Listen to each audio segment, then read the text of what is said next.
back to What the Bird Heard. My name's Kimber. And I'm Valerie. Now here's Susie with events. The trivia question this week is who recently won her 23rd Grand Slam title. There's an athletic eligibility meeting this Monday, February 27th at 7 p.m. at Capitol.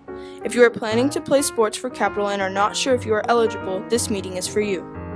Boys basketball is playing North next Tuesday, February 28th. It's yearbook time. You can order your yearbook in the main office, and the last day to order is March 22nd. Morning, it's Mrs. Jensen. We're here to talk about the book club. So for fifth period lunch, we are reading Endangered. The Congo is a dangerous place even for people who are trying to do good. This is the story of one girl who follows her mother to her sanctuary for bonobos in the Congo. But when revolution breaks out, their sanctuary is attacked by terrorists, and she has to escape with a baby bonobo to the jungle. Together, she and the baby bonobo fight to keep safe, to eat, and to survive. It's a great survival story for animal lovers, adventure lovers, and anyone who wants to read about Africa. For sixth period lunch, we're reading Marcelo in the Real World. Marcelo hears music no one else can hear, part of an autism-like disease that he has. But he's always attended a special school where his differences have been protected. But this summer, after his junior year, his father demands that Marcelo work in his law firm in order to experience the real world. It's here that he learns about competition, jealousy, anger, and desire, but it's a picture he finds in a file, a picture of a girl with half a face that truly connects him with the real world, its suffering, its injustice, and what he can do to fight it. This is an amazing book that will stick with you long after you've read the last page.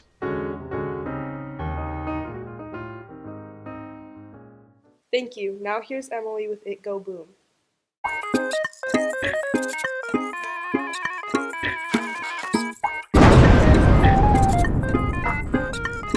Hi, Emily.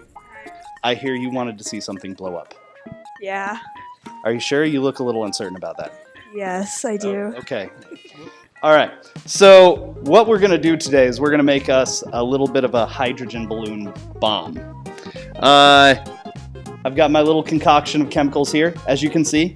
Gloves, goggles, we're going for safety here. Safety all around. But we've got a little bit of a reaction that's going to go on here with the aluminum foil that I just dropped in there. And as that starts cooking, what's going to be happening here is the chemical that's inside there is going to react with the aluminum foil, and it's going to release hydrogen gas, which I'm going to capture inside this little balloon here. All right, so just so you know, the reason why I've got this sitting here in the bucket is because this reaction is exothermic. For those of you guys who haven't gotten to be in Miss Davis's or Mr. Plu's class yet, what that means is that as it's breaking apart the bonds there to let this hydrogen gas go into the balloon, it's releasing energy in the form of heat. Now this is being kind of slow, but we're going to let this one sit here for a little bit, and I've got one already made over this way. All right, Emily, explosive balloon. Hold this in your hand for me. Hold it. Okay, now hold it kind of out from your face a little bit, so you don't know you're losing anything. And, No, please, no. that's a regular balloon. So, that's what a regular balloon does when you expose it to a little bit of heat. The balloon that we have over here is full of hydrogen gas. Like a helium balloon, it actually floats because it's less dense than air. Air is mostly nitrogen. That's a lot bigger, heavier atom. Now, what's going to happen is that hydrogen gas inside the balloon that we have there is going to combine with the oxygen gas that's around here in the air as soon as that balloon breaks. And when it's exposed to heat, what's going to happen is that oxygen is going to be split. There's a nice strong double bond holding that oxygen together. As soon as it breaks apart, all the energy that's in that bond is going to go everywhere in the form of heat, and that's going to give us a nice little fireball.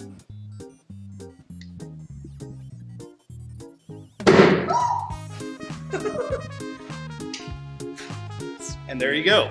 It go boom. Thank you, Emily and Mr. Dean. Now here's the next episode of We the People.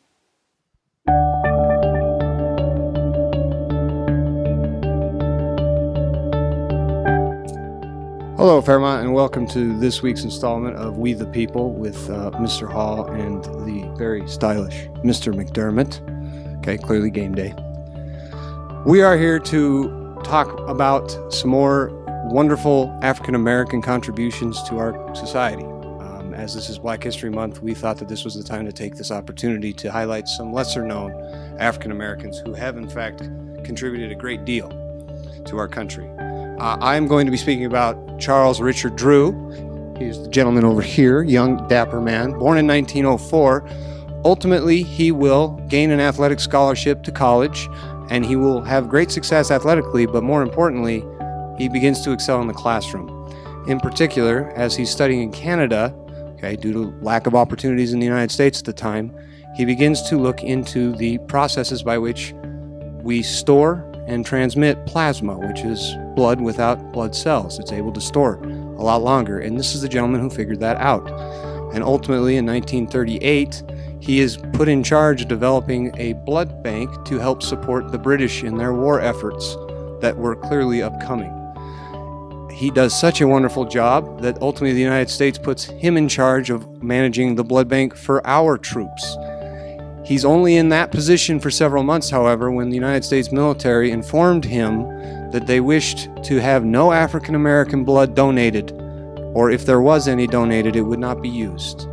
He petitioned for this segregation of blood types to end, and ultimately the United States military will allow African Americans to donate plasma that will be used, but only on African American troops. This ultimately results in Mr. Drew resigning his commission. Ultimately, he will die in a car crash in 1950, tragically, as he and 3 other fellow physicians are driving down to Tuskegee Institute in Alabama to attend a medical conference. And without further ado, Mr. McD. Thank you, Mr. Hall. The person I'm going to talk about today is Thurgood Marshall. This gentleman.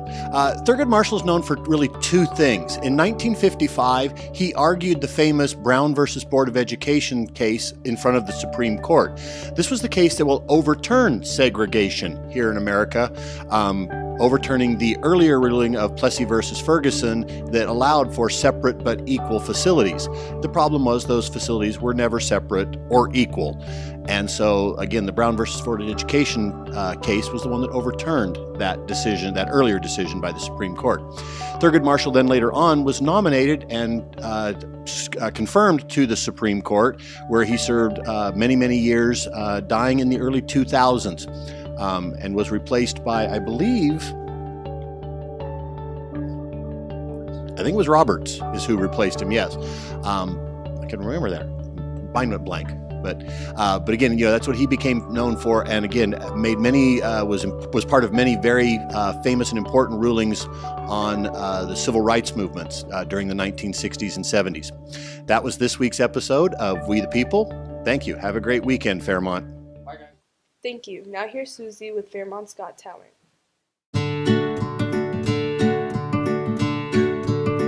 Fairmont's got a talent show coming up right before spring break, and we want to see what you've got. The talent show is happening on Friday, March 24th. We would like to see a variety of talents in the auditions, not just singing.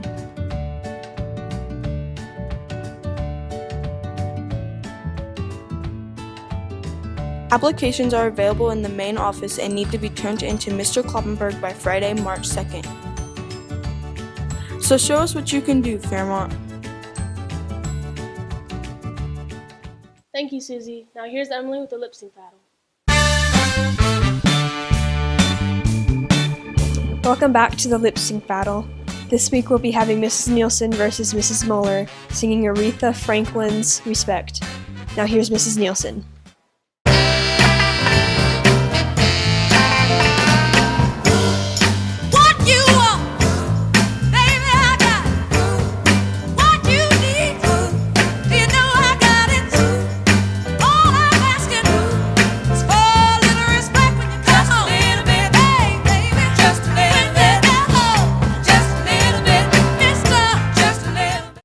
Thank you, Mrs. Nielsen. Now here's Mrs. Mueller.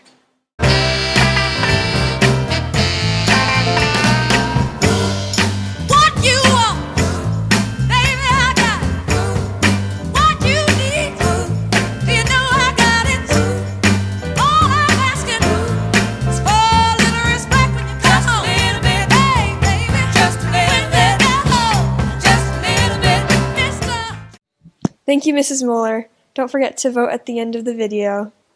Thank you, Emily. Thank you to both of the teachers for their amazing performances. That's all the time we have for today. Have a fun Friday, Fairmont.